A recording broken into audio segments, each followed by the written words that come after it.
आप सभी को मेरा प्यार भरा नमस्ते।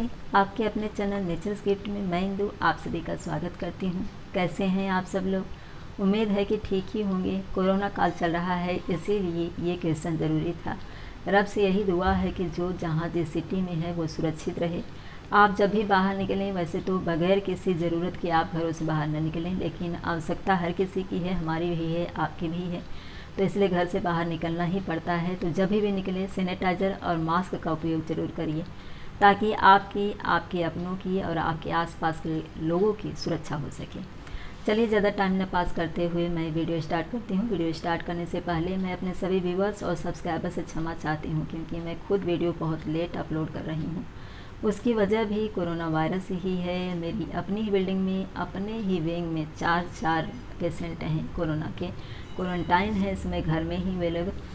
एक डर सा, भय सा बना हुआ रहता है। हर वक्त ऐसा लगता है, बाहर निकलते हैं, दरवाज़ा टच करते हैं, बेल बजाते हैं, तो ऐसा लगता है कि पता नहीं कब घर का कौन सा सदस्य इस बीमारी के चपेटे में आ जाए। आवाज़ से भी आपको पता चल रहा होगा, काफ़ी मेंटल इंसान जब डिस्टर्ब रहता है ना, तो न चेहरा अच्छा लगता है, न भूख प्यास लगती है और ना ही आवाज़ निकलती है मुँह से। दिमाग भी काम नहीं करता है कि क्या करें और क्या नहीं करें।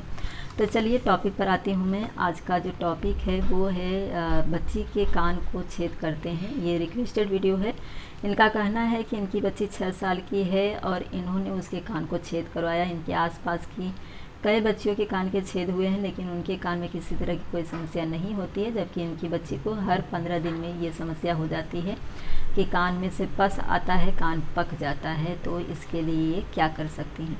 तो आज के इस वीडियो में कान का छेद आपको बच्ची का किस उम्र में करवाना चाहिए, क्यों ज़रूरी होता है कान का छेद करवाना, और कौन कौन सी सावधानी आपको बरतनी है। अगर ऐसी कोई समस्या हो जाती है तो आप उसके लिए कौन कौन सा होम रेमेडी यूज कर सकती हैं।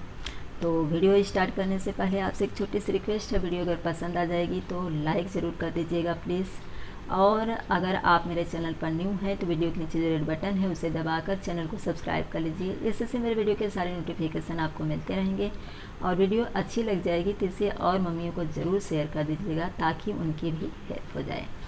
तो चलिए फटाफट वीडियो स्टार्ट करते हैं। जो सावधानी रखने वाली बात है उसमें सबसे पहले आपको ये बात ध्यान रखना है कि बच्चे की उम्र जो होती है वो इतनी ज़रूर होनी चाहिए कि बच्ची को समझ होना चाहिए कि वो बार बार वहाँ पर हाथ न लगाए, और उसे पता होना चाहिए कि किस वजह से ये छेद किया गया है। बार बार हाथ लगाने से वहाँ पर संक्रमण हो सकता है। टाइट कपड़े न पहने बच्ची। अगर बच्ची छोटी है आपकी और आप खुद उसे कपड़े वगैरह पहनाती हैं, तो आपको बच्ची को टाइट कपड़े नहीं पहनाने चाहिए, क्योंकि इससे निकालते समय, पहनाते समय यहाँ पर जो घर्षण लगेगा, टच होगा, इससे वहाँ पर संक्रमण हो जाएगा, पक जाएगा, पस निकलेगा और दर्द भी होगा। तो इन बातों का जरूर ध्यान रखिए। इसके अलावा दूसरी सावधानी आपको रखनी है कि जिस किसी से भी आप कान में छेद करवा रही हैं, उस शख्स को एक्सपीरियंस हो छेद करने का, क्योंकि यहाँ पर भी नसें होती हैं, तो नसों पर न छेद करके जो मसल्स होता है वहाँ पर ही खाली छेद करें, तो इससे किसी तरह की कोई समस्या नहीं होगी।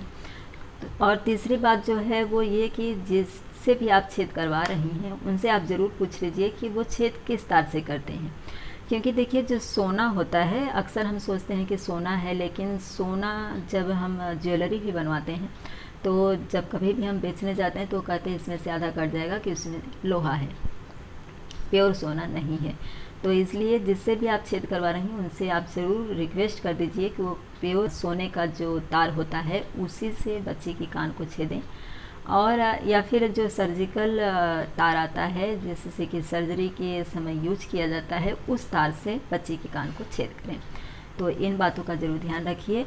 और इसके अलावा सावधानी आपको बरतनी है कि जब आप छेद करवा चुकी हैं तो उस समय बच्ची को जब भी आप सुला रही हैं या बच्ची स्वयं से सो रही है, तो उसे कहिए कि इस तरह से सीधा सोए, न कि कान के बल इस तरह से या इस तरह से सोए। इस साइड सोने से क्या होता है कि कान के ऊपर प्रेशर आता है, दबाव पड़ता है उस पर, तो उसमें थोड़ा पक जाने की या वहाँ पर संक्रमण होने की संभावना होती है। तो ये तो हो गई सावधानियाँ। अब इसके बाद लक्षण क्या है, कैसे आप समझ सकती हैं कि बच्चे के कान में संक्रमण हो रहा है, या फिर अब उसके कान में से मतलब पस निकल सकता है, या फिर आपको डॉक्टर की सलाह की ज़रूरत है। कान में दर्द होगा जब भी आप ज़रा सा भी इस तरह से टच करेंगी या बच्ची टच करेगी तो कान में दर्द होगा, पहली बात। दूसरी बात, यहाँ की जो स्किन है वो लाल लाल हो जाएगी, दाने दाने भी निकल सकते हैं, और दाने दाने तब ज़्यादा निकलते हैं जब वो सर्जिकल तार न रहा हो, या फिर वो जो तार उन्होंने यूज किया है वो प्योर गोल्ड का न रहा हो, उन्होंने आपको बताया हो कि गोल्ड का है। तो इससे ये यहाँ पर पिंपल्स जैसा यानी फोड़ी दाने दाने जैसा निकल आएगा। इसके अलावा गाढ़ा पानी जैसा भी निकल सकता है, या मवाद भी पीला कलर का निकल सकता है। तो ये तो हो गए लक्षण और सावधानियाँ। अब देख लेते हैं कि क्या कुछ आप कर सकती हैं होम रेमेडी। तो होम रेमेडी में देखिए, ये आप देख रही होंगी नीम का पत्ता है, नीम की टहनी मैं तोड़ के लेके आई हूँ, और ये जो रेमेडी मैं बता रही हूँ इसे मेरे ऊपर यूज किया गया है, क्योंकि जब मैं छोटी थी तो मेरे कान में जो छेद किया गया वो उस समय मुझे मम्मी यहाँ से गांव में लेके गई थी, क्योंकि उनका कहना था कि वहाँ पर ज़्यादा अच्छी तरह से हो जाता है।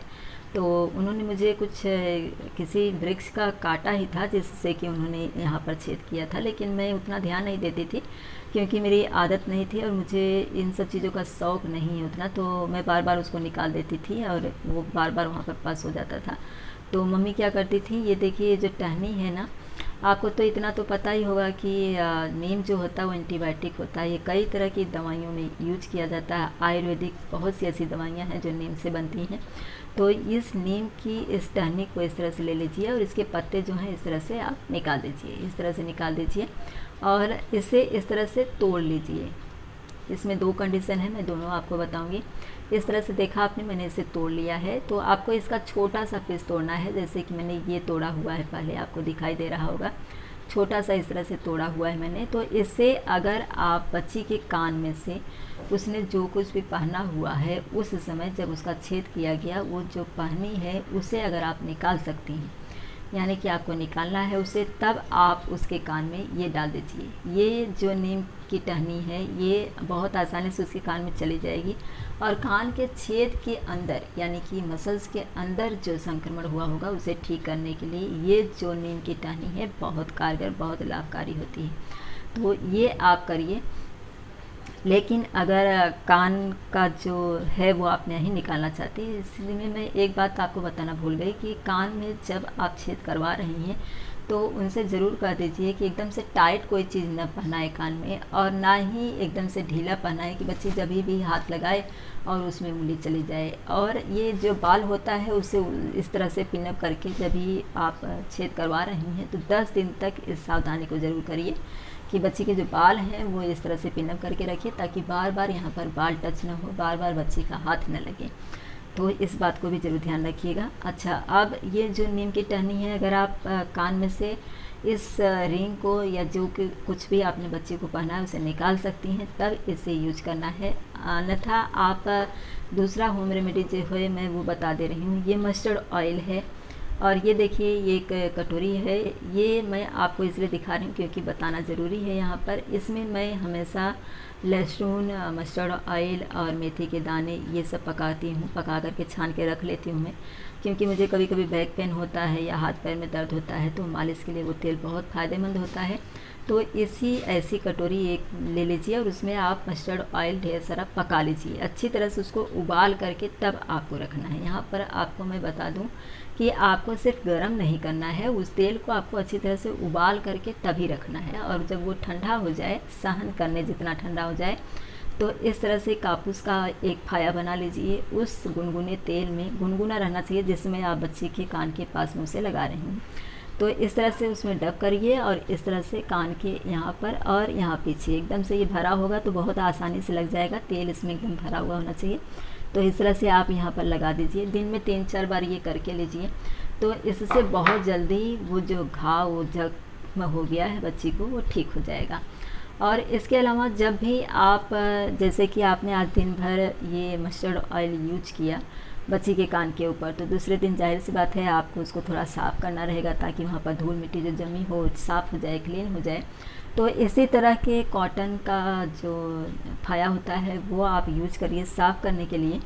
और उसके अलावा ये जो नीम का पत्ता होता है ना, जो आपने अभी भी निकाला है, इस पत्ते को इस तरह से निकाल करके अच्छी तरह से धो करके 1 कटोरी पानी में आप उबलने के लिए रख दीजिए। और जब इस कटोरी में आधा पानी यानी 1 चम्मच रह जाए, तब उसी पानी में यानी उसे छान लीजिए, नीम के पत्ते अलग कर दीजिए और उसी कटोरी में इस तरह का जो फाया है रुई का, उस नीम के पानी में डब करिए हल्का सा, और ये भरा हुआ रहेगा तो बहुत आसानी से बगैर दर्द हुए बच्ची के कान को आप क्लीन कर सकती हैं।